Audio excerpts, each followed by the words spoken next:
Bonjour à tous, c'est Clémentine du blog Le Pain et le Beurre. En ce début d'année, un article qui concerne le travail. Si vous avez envie de changer de travail, que vous vous posez des questions, c'est le bon article à lire aujourd'hui. On ne sait pas vous, mais nous, ça nous arrive souvent d'avoir envie de tout changer. Marre de notre travail, arrive un moment où on ne voit plus que les inconvénients et les mauvais côtés. On se dit d'ailleurs qu'ailleurs ce sera mieux, qu'on trouvera une stabilité, une envie d'aller travailler tous les jours au lieu d'avoir envie de rester sous la couette. Envie de changer de travail, quoi. Si ça vous parle, alors restez avec nous. Quel est le travail qui vous correspond ? Ce qui est sûr, c'est qu'il n'y a pas de travail parfait. Il y aura toujours des inconvénients à votre travail. En fait, au fond, c'est à vous de voir les côtés négatifs qui vous dérangent le moins et les côtés positifs qui sont les plus importants pour vous, pour savoir si vous devez changer de travail ou pas. Quelques exemples.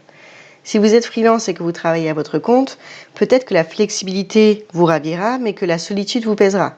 Pour ma part, j'ai testé et c'est quelque chose qui ne me convenait pas. Ça me manquait d'avoir des collègues, ça me manquait de confronter mes idées à d'autres gens, donc je suis revenue au salariat.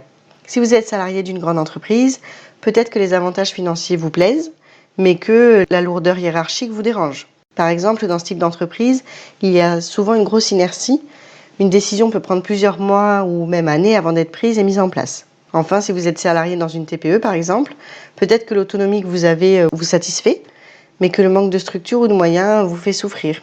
Par exemple, dans ce type de structure, ne vous attendez pas forcément à trouver un service informatique ou un gestionnaire de carrière pour vous accompagner. Pour résumer, nous voulons vous dire que vous ne trouverez jamais de travail parfait. Certaines concessions sont à faire. Aujourd'hui, nous souhaitons vous aider à définir ce qui est vraiment important pour vous.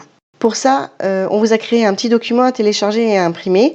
Donc je vous invite à vous rendre sur le blog pour le télécharger et l'imprimer, ou alors vous prenez une feuille blanche A4 et vous tracez 8 lignes avec un numéro au début de chaque ligne de 1 à 8. Gardez votre emploi ou changez de travail, c'est la question que vous vous posez. Nous allons commencer par évaluer votre satisfaction par rapport à votre emploi actuel. Et pour ça, on va le faire en 3 étapes. Vous avez votre feuille de papier. Tout d'abord, vous notez les critères du plus important au moins important pour vous. Je vous donne des exemples. Certains veulent avoir un travail très près de chez eux, donc c'est important pour eux la localisation, alors que d'autres sont prêts à faire 2 heures de trajet par jour si leur salaire est à la hauteur de leurs attentes. Donc vous allez écrire les critères dans le tableau en mettant le critère le plus important en face du 1 et le moins important en face du 8. Je vous donne les critères. Vous êtes prêts à noter ? Il y en a 8. Le premier, c'est le management et la hiérarchie. Est-ce que votre manager vous fait confiance ? Est-ce que vous avez de la liberté dans votre travail et dans vos actions ? Est-ce que vous vous sentez reconnu par votre hiérarchie ? Ça, c'est le premier critère. Le deuxième critère, le côté social et vos collègues. Est-ce qu'il y a un bon esprit d'équipe dans votre travail actuel ? Est-ce que vous vous entendez avec vos collègues ? Est-ce que c'est facile de travailler avec eux ? Est-ce que vous les appréciez ? Est-ce que c'est important pour vous d'avoir des collègues au quotidien d'ailleurs ? Le troisième critère, c'est la localisation, la distance de votre lieu d'habitation. Est-ce que vous êtes loin de votre travail ? Est-ce que c'est difficile pour vous d'y aller ? Est-ce que ça vous pèse ou pas ? Le quatrième critère, c'est le salaire et les avantages. Est-ce que votre salaire est en adéquation avec les heures que vous faites et les efforts que vous fournissez ? Est-ce que vous vous sentez lésé par rapport à ça ?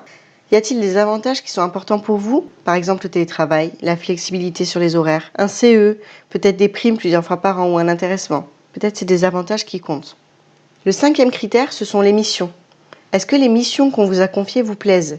Est-ce qu'elles représentent un challenge pour vous et vous permettent de vous épanouir au quotidien ?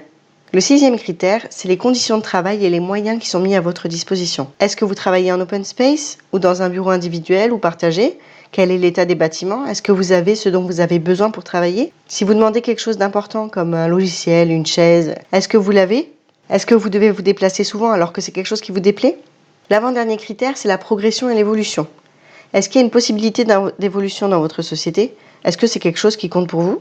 Et enfin, le huitième critère, c'est les valeurs de l'entreprise. Est-ce que vous êtes en accord avec le domaine d'activité de votre société et également les valeurs qui sont promulguées par l'entreprise ? Donc, on l'a dit, la première étape, c'est de noter les critères qui sont importants pour vous dans le tableau, dans votre travail actuel.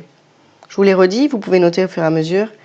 Management, collègues, localisation, salaire et avantages, mission, conditions de travail, progression et les valeurs de l'entreprise. Une fois que vous avez mis ces critères de 1 à 8 en fonction de l'importance qu'ils ont pour vous, la deuxième étape, c'est d'évaluer votre pourcentage de satisfaction dans votre emploi actuel, pour chaque critère. Par exemple, si vous avez mis les missions en premier, parce que c'est ce qui est le plus important pour vous dans votre travail, si vous êtes hyper satisfait des missions que vous avez aujourd'hui, vous allez écrire 100%. Voilà, si vous êtes à moitié satisfait, 50%, et si vous n'êtes pas du tout satisfait, à vous de voir, peut-être 5 ou 10%. Vous faites ça pour les 8 critères. Et enfin, la troisième étape, c'est de surligner ou d'entourer les critères que vous connaissez dans le prochain poste que vous visez. Par exemple, la localisation et le salaire, c'est des données que vous aurez avant de devoir vous décider à quitter votre travail.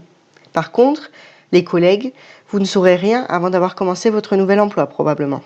Pour choisir si vous devez changer de travail ou pas, c'est à vous de constater ce que vous avez acquis dans votre travail actuel et de vous demander si vous êtes prêt à le perdre. Parfois la réponse est oui, d'autres fois la réponse est non. Et même, peut-être que ce sera vraiment important pour vous à certains moments de votre vie de perdre certains acquis et de sortir de vos zones de confort pour découvrir autre chose. C'est à vous de voir. Parfois, on pense que l'herbe est beaucoup plus verte ailleurs et que notre situation est vraiment mauvaise. En faisant cet exercice, je trouve que ça permet vraiment de faire le point, d'être plus au fait de la situation réelle et de ce qui est vraiment important pour soi.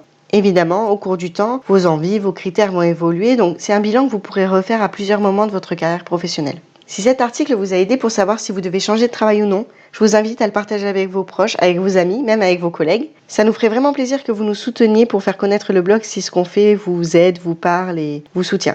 Si vous écoutez cet article depuis Apple Podcast et qu'il vous a plu, je vous invite à venir mettre une note sur notre podcast, à 5 étoiles avec un petit commentaire. Ça va nous aider à faire connaître le podcast et donc le blog et ça nous ferait très plaisir. En attendant, je vous souhaite une très bonne journée et je vous dis à très bientôt.